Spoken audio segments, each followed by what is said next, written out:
Hello.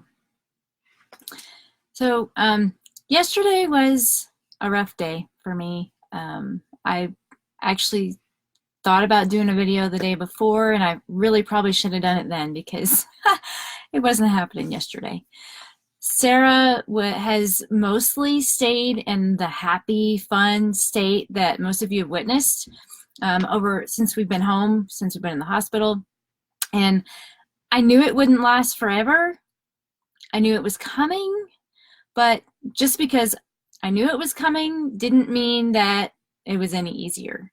So yesterday, she woke up not in a good mood. She didn't want to get up. She didn't want to do anything. She's been kind of a little bit that way in the mornings, but this time it was completely different, like totally a very, very big change than what it had been. And it was really difficult to be caretaker and comforter and still be the mama's in charge person. It was really hard to know where those lines are, and I know she's grieving and I know I'm grieving, and it was just really hard to know where to be. And then she didn't want any help from me, and needing to take care of Sarah is part of what has helped me to have a purpose and something to do. So when she decided she was going to do things on her own that I'd been helping her with, not only was I sad she was upset, but I also was left more with my own thoughts and feelings and nothing to do with my purpose. And needless to say, I pretty much came unraveled for most of the day yesterday until my friend Angie came and showed up for a visit, and then the rest of the day was better. But today has been much better. Actually, it's been a fairly busy day, doing different things, have different visitors that have come to see us. What I wanted to tell you today is that the day after we came home, I was in the room that Sarah and Aranza shared. So the two of them shared a room, and Ella had her own room for the last year, maybe, that Ella had. Maybe two, but the last year anyway. But I was trying to find a place for all of Sarah's stuffed animals that she acquired at the hospital. But I didn't want to move things without Sarah helping me and making a decision because, I've told her we can leave things as long as you want. If you want to completely change things, you want to keep things the same, you don't have to decide right now. We can do this, in our own time. So I was trying not to disturb too many things, but as I looked over on the wall where kind of Aranza's side of the room, I saw a picture on the wall that Aranza had won when we went to a regional training in Tulsa, maybe a year before last. And it was one of those string art pictures where they have the nails and the string is strung across. And it's created into an anchor. And under the anchor, it says, "Refuse to sink." And I remember thinking, that will need a more prominent place in the house.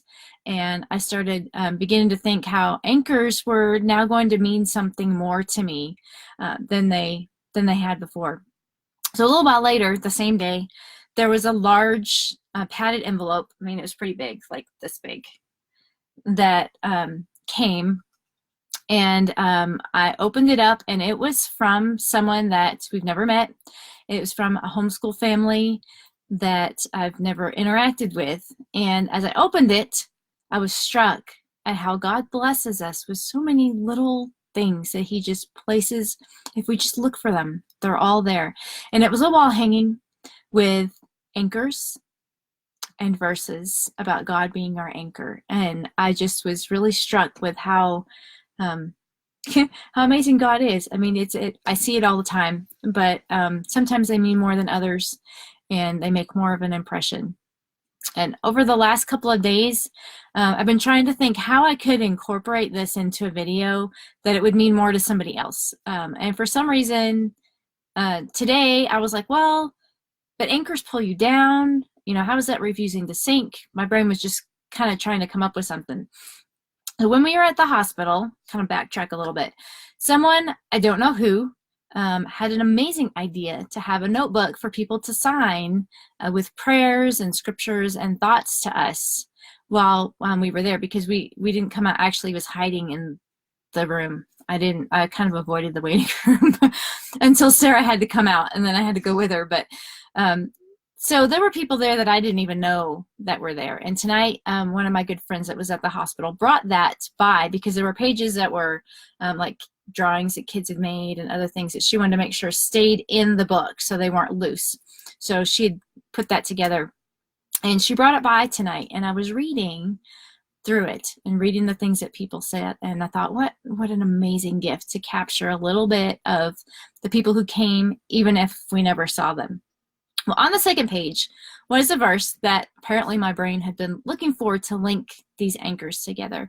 And you might not even see the connection. I mean, there's so many anchor references. This one doesn't even say anchor, but to me, it just meant that much more. And so in 2 Samuel 22:17, it says, "He reached down from on high and took hold of me, and he drew me out of the deep waters."